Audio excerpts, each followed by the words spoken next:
Back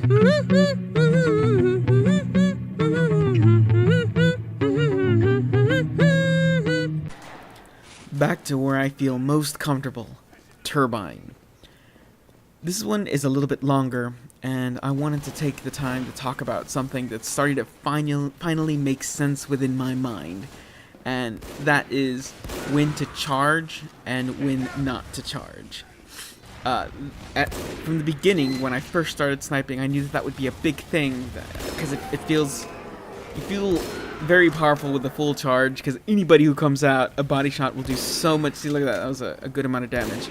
It does a lot of damage, and you can kill somebody much easier than you can going for straight headshots.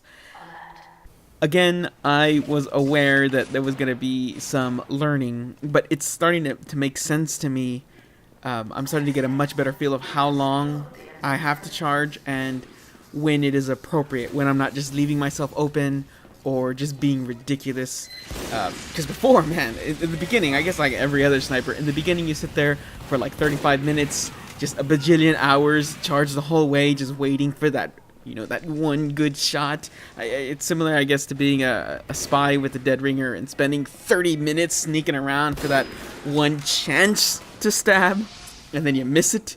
That's a little sad. Always douse your friendlies. Seriously, I mean, it doesn't take that much. It's worth a lot to keep somebody, especially he was actually doing very well. So having him on the field helps a lot. So the temptation is there from the beginning, and the skill to gain, the skill you gotta gain to go straight for headshots is difficult. And even now, when I see a heavy, because heavies are like they're very easy to hit unless they're pretty good at heavy, which most people aren't. They literally just run forward shooting, but they're so slow. So you can hold a charge for a couple of seconds and kill them in one shot, or you can go for 2 consecutive hits, which could potentially be faster if you could land them fast enough. Okay, so just getting the consecutive hits isn't enough. You have to shoot like the moment it's available to shoot again for it to be faster than the charge.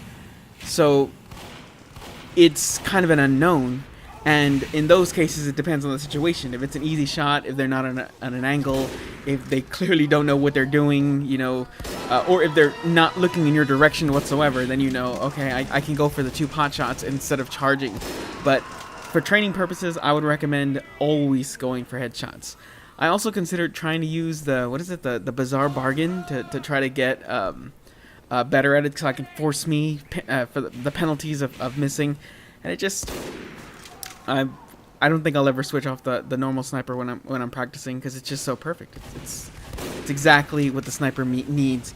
The bizarre bargain is just never felt good. It made it more stressful than anything else, and you can't be afraid to take shots, or at least, you know, I don't like to be afraid to take shots. I just fling it out there and give it a shot and see what happens. And slowly, like that, slowly your arm and your hand and everything starts talking to each other correctly, and then things actually start connecting.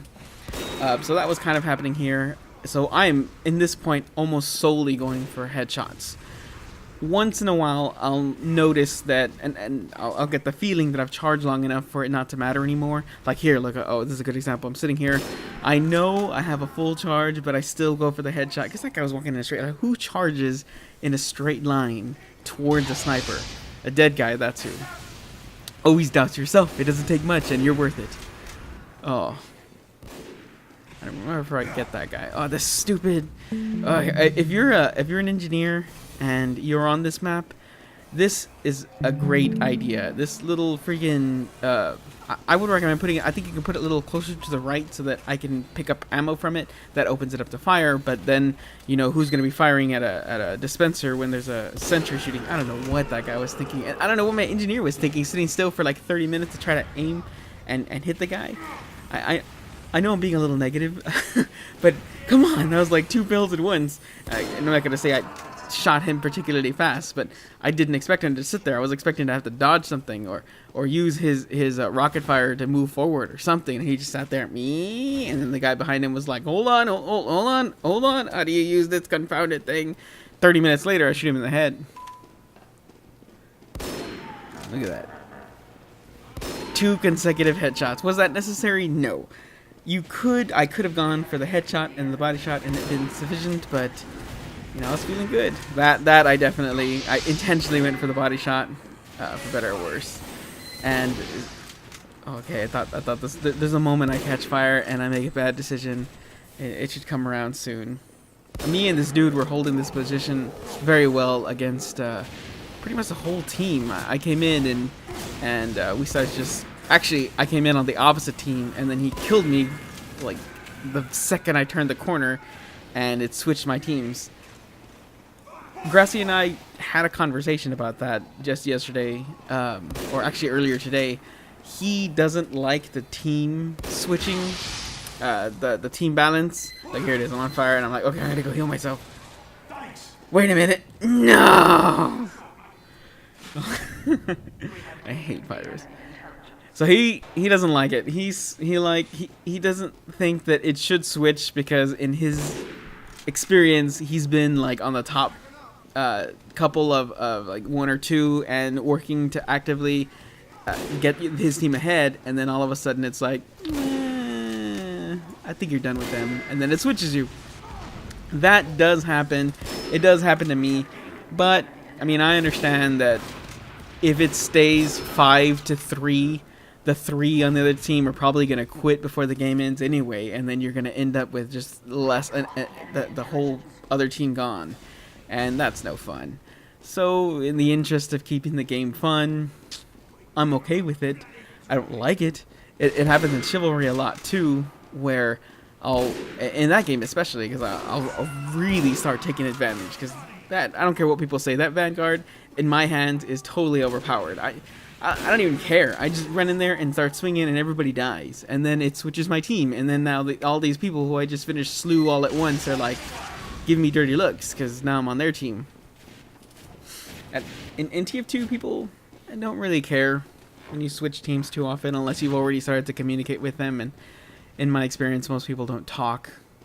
Maybe it's just the servers I get into. Maybe it's just because I don't talk. Because I've got a perfectly functional mic, obviously, and I like to talk. But when I'm playing, I feel like I'm in the zone. That, and you never know what people are going to start talking about. And things quickly get out of hand.